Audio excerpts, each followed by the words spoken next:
जी साईं, छा चवणु आहे तव्हांजो? साईं हवाल ख़ैरा सर शोएब खोखर तव्हां पाण केरु आहियो? मां पाण साईं परवेज़ अहमद जागीरानी आहियां। जी साईं। रोडनि जा असां कम कंदा आहियूं, मज़दूरी कंदा आहियूं। जी साईं। शोएब खोखर सर सखर जो ठेकेदार आहे। अब्दुल मजीद खोखर जो पुटु अब्दुल मजीद जेको आहे साईं खुर्शेद शाह वटि को पी आहे। सही। उन ॾे सर मुंहिंजी पेमेंट रहिजी वई आहे, तक़रीबन 1.5 साल थियो आहे। 1.5 साल। जी जी साईं अब्दुल मजीद साहब खे बि 2-3 दफ़ा मां रिक्वेस्ट कराई ऐं सुठनि माण्हुनि खां फ़ोन कराई। सर हुन आख़िर में इहो चयो त सर मुंहिंजो पुटु जेको आहे नाफ़रमान आहे, दारनि मां शादी कई अथई, मुंहिंजो नथो चवणु करे। ऐं जीअं साईं शोएब साहब ॾे वञूं था त उनजा नंबर कोड हर शइ शोएब केरु आहे उहो? शोएब छा साहब कंदो आहे? खोखर आहे, NICVT हुनखे ड्यूटी आहे सर। अच्छा, हिकु आहे ठेकेदारी बि कंदो आहे। अच्छा। ॿ नंबर जे सिस्टम हले थो साईं, उन हिसाब सां उनजो कीअं सिस्टम हले थो, थोरो हुनखे वाज़े कयो। सर ठेकेदारी बि करे थो, गवर्नमेंट करे थो, सही। गवर्नमेंट जूं गाॾियूं बि पंहिंजी साइड ते इस्तेमालु कंदो आहे, उन जा बि प्रूफ आहिनि। ऐं जेको साईं मां हिन वटि कमकार कयो आहे उन जा बि मूं वटि सभु प्रूफ लिखत टोटल A to Z आहे। उहो ॾेखारियो। हा। ॿुधो अथई, हे हुनजो प्रूफ आहे, हे हुनजे बुकड़ियुनि ते हुनजूं साईं शोएब खोखर जूं आहिनि। ही साईं ॾिसो शोएब खोखर अहिड़े हिसाब सां टोटल माना एग्रीमेंटियूं आहिनि। अच्छा, ॿियो बि ॿियो कुझु आहे तव्हां वटि अञा? ही वरी साईं उते जेके साइडनि जे कम थिया आहिनि उहे हुनजे मुंशियुनि जूं सयूं। अच्छा, कहिड़ी साइड ते तव्हां कमु कयो आहे? हिकिड़ी लाड़काणो में भाई खान घांगरो आहे, उते छा कमु कयो? उते रोड जो असां कमु कयोसीं। उते असांजे रोड में पेमेंट घटि पैमाश घटि करे ॾिनी अथई।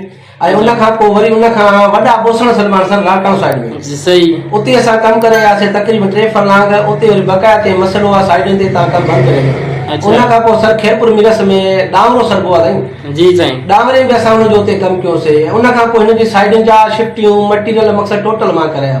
जंहिं ॾींहं खां वठी सर कमु ख़तमु थियो आहे उन खां वठी कंहिं क़िस्म जो मूंसां राब्तो का बि शइ न आहे। अच्छा, तव्हां अहिड़ी का फरियाद या तव्हां अहिड़ी फरियाद साईं असां मुंहिंजे वालिद साहब अब्दुल मजीद खोखर खे ॾिनी आहे। सही। ऐं अब्दुल मजीद खे चइनि भलनि माण्हुनि खां असां फ़ोन कराई आहे। अच्छा। उन्हनि बि असांखे कोई रिस्पॉन्स न ॾिनो। आख़िर अब्दुल मजीद मूंखे इनकार कयो, सर मूं ॾे अॼु खां फ़ोन बि न कंदा। तव्हां जेको आहे सो पुलिस ॾे विया हो? न सर, पुलिस ॾे कहीं को FIA ॾे, को नेब ॾे, वञण जे लाइ मैसेज कया आहिनि। केॾे? अब्दुल शोएब खोखर ॾे अगरि जे मूंसां न मिलंदे त मां कानून कंदोमांइ।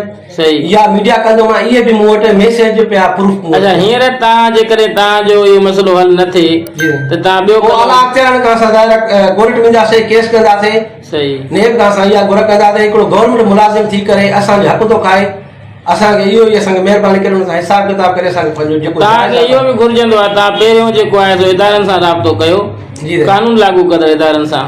ऐं उन्हनि खे तव्हां दरख़्वास्त लिखत में ॾियो त तव्हांजो जेकी पेमेंट रहियल आहे मज़दूरनि जी, तव्हां चओ था त तव्हांजी लेबर पेमेंट रहियल आहे। लेबर पेमेंट ऐं जेको मटीरियल साइड में शिफ्ट थियल आहे। दोस्तो ॾिसो, असां वटि हिते मज़दूर खे हक़ु नथो ॾिनो वञे।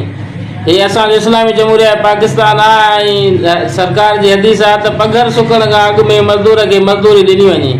पर ही भाऊ चए थो घणो अर्सो थी वियो आहे तव्हांजी? 1.5 साल थी वियो आहे। 1.5 साल थी वियो आहे। जेको आहे सखर जो आहे को शोएब खोखर ठेकेदार जेको NICVT में बि कमु करे थो सखर में, बकोल बिन भाईजान जे।